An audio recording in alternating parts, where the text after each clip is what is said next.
les infrastructures et villes durables, ainsi que le plan opérationnel permettre à la partie chinoise de saisir ces opportunités dans le cadre du renforcement de la coopération globale et le partenariat stratégique Chine-RDC.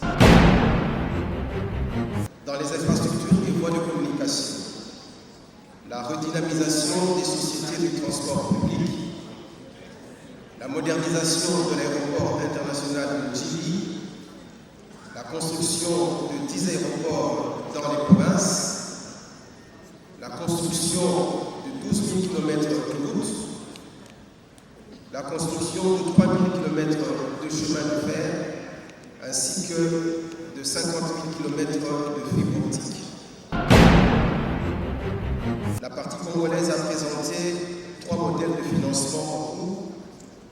Le premier modèle est celui du financement classique, qui comprend le financement via le Trésor public, ainsi que celui des partenariats techniques et financiers tels que la Banque mondiale, la Banque africaine de développement, la Banque arabe pour le développement économique en Afrique.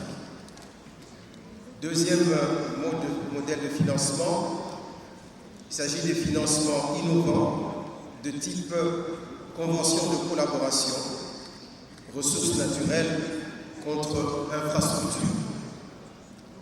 Troisième modèle, le partenariat public-privé.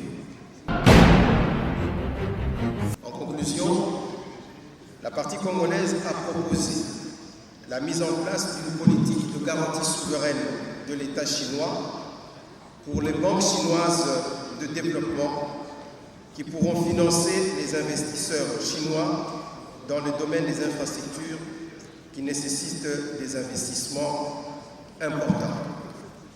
Ce mode de financement doit faire l'objet d'une attention particulière entre les deux pays.